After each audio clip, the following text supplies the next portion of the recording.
जो इस शिव धनुष का खंडन करेगा उसका सीता से विवाह किया जाएगा। वे भी राजागण हैं, वे सब आते ही होंगे।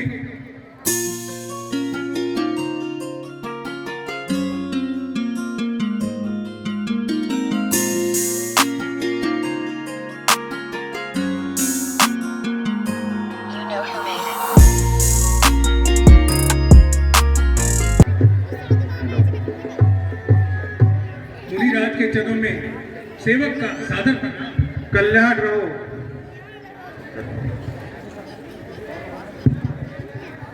राज के चरणों में जनक का प्रणाम। सदा सुखी रहो, तुम्हारा कल्याण हो। हम आपके बड़े आभारी हैं जो आपने हमें स्वयंवर में आमंत्रित किया है। महाराज मुनिवर विराजिए।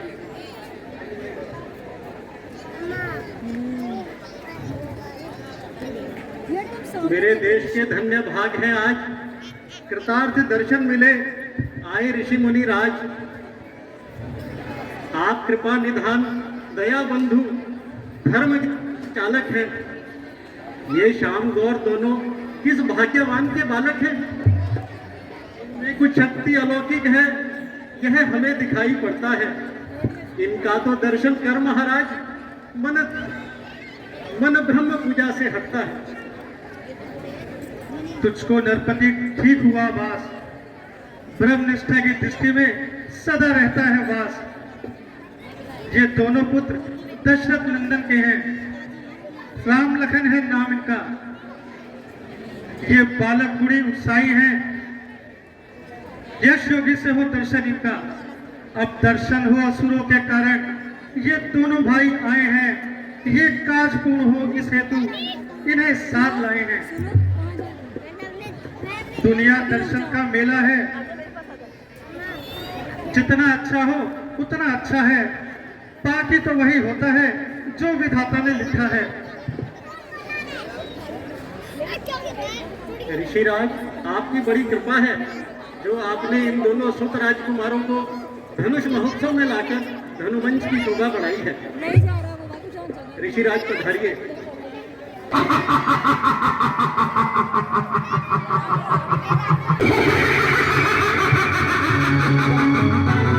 पधारिए लंकेश, आपका दर्शन पाकर हम प्रसन्न हुए।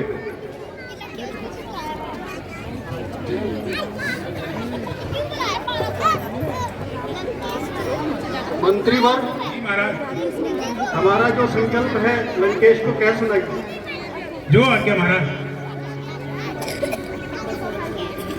महाराज वह देखिए मध्य में धनुष विशाल, जो इस पर चिल्ला चढ़ाएगा उसका नाता जनक दुलारी से जोड़ा जाएगा। आइए महाराज, आप भी अपना भाग्य आजमाइए।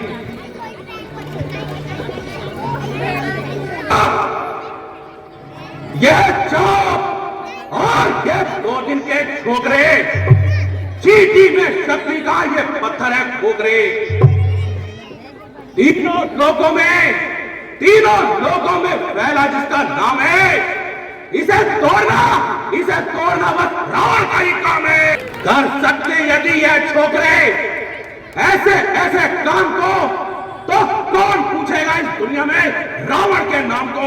राजा जनक, पूरब में कदम रखूं तो पश्चिम को उड़ा दूं, उत्तर में कदम रखूं तो दक्षिण को हिला दूं।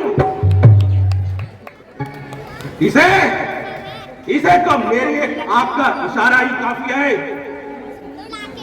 मैं क्षण भर में आपकी निराशा को आशा में परिवर्तित करता हूं। मेरे महादेव का धनुष,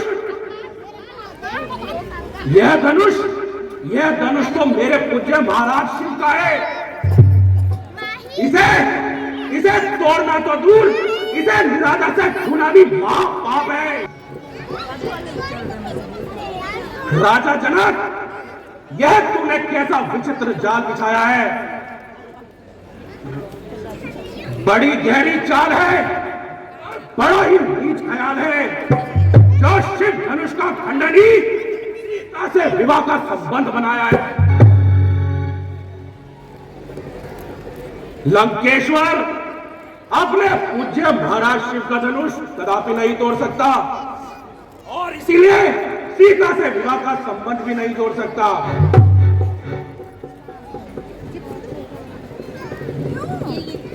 जनक, तुम्हारी कपट चाल आज सफल हो गई है, लेकिन याद रख, इस कपट चाल का भली प्रकार से चुकाया जाएगा। आज इस भरी सभा में मैं लंकेश्वर, लंकाधीश, जनक नरेश, लोक विजेता, लंकापति क्या प्रतिज्ञा करता हूं कि तेरी पुत्री सीता को लंका के दर्शन अवश्य कराऊंगा।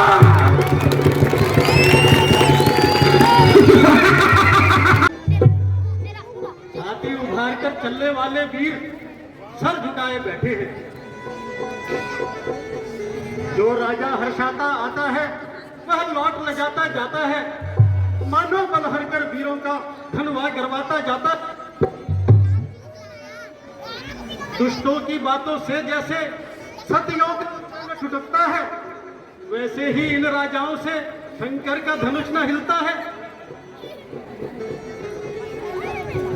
अब यदि प्रण तोड़ता हूं तो धर्म की हानि होती है, और यदि नहीं तोड़ता हूं तो बेटी को कुंवारा रहना पड़ता है। शायद विधाता ने मेरी पुत्री का विवाह लिखा है। बेटी सीता, तेरा विवाह तो हो गया पर वर नहीं मिला। यह सब मेरा ही दोष है जो मैंने ऐसी कठिन प्रतिज्ञा रखी थी। ए द्वीप द्वीप के राजागण, द्वीप के राजागण, हम किसे कहे बलशाली है। हमको तो ऐसा ज्ञात हुआ पृथ्वी वीरों से खाली है।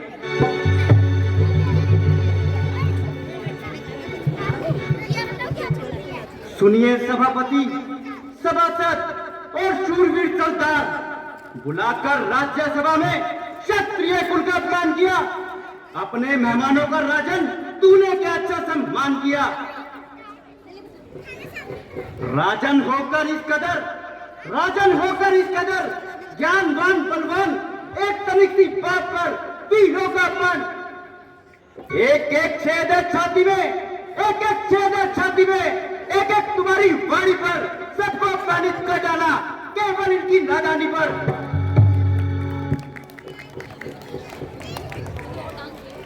रघुवीर राम जी के होते हुए अनुचित वाणी क्या डाली है। ये शब्द वध से लगते हैं, पृथ्वी वीरों से खाली है।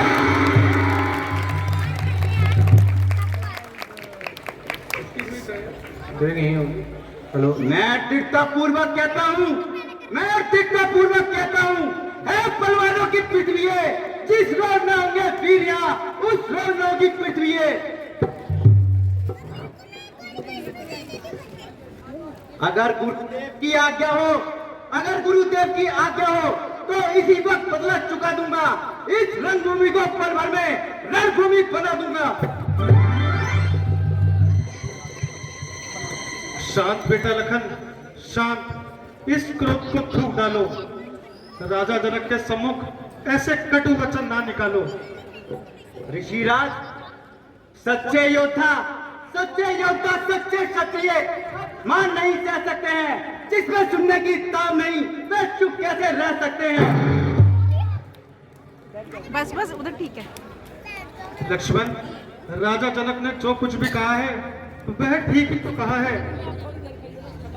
उनकी तमाम आशाओं पर पानी फिरा जा रहा है। उनका क्रोधित होना स्वाभाविक है। फिर उन्होंने जो कुछ भी कहा है वह तुम्हारे लिए तो नहीं कहा, और बड़े भाई के होते हुए तुम्हें क्रोधित नहीं होना चाहिए। रघुकुल मणि, यहाँ पर सभी को एक ही लाठी से हांका जा रहा है।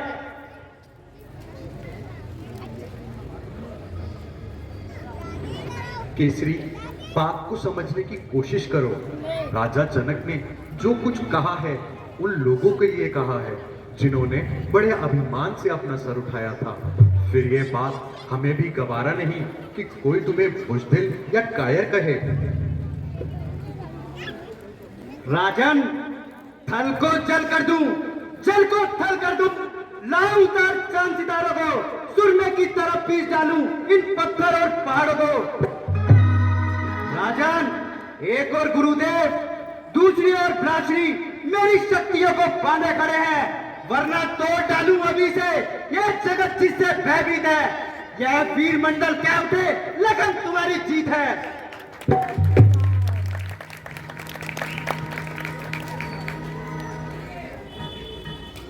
वीरवर लखन, तुम ठीक कहते हो।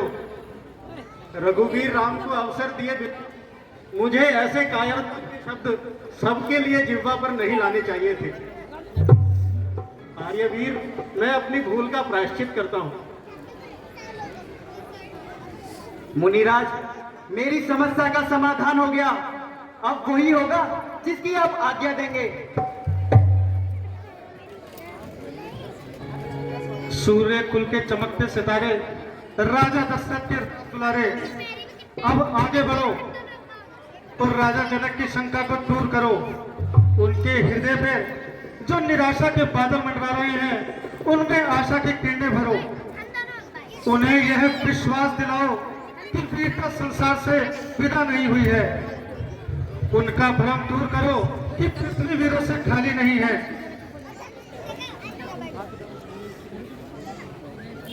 है तात मात गुरु आप ही, आज्ञा से दिल शाद हो।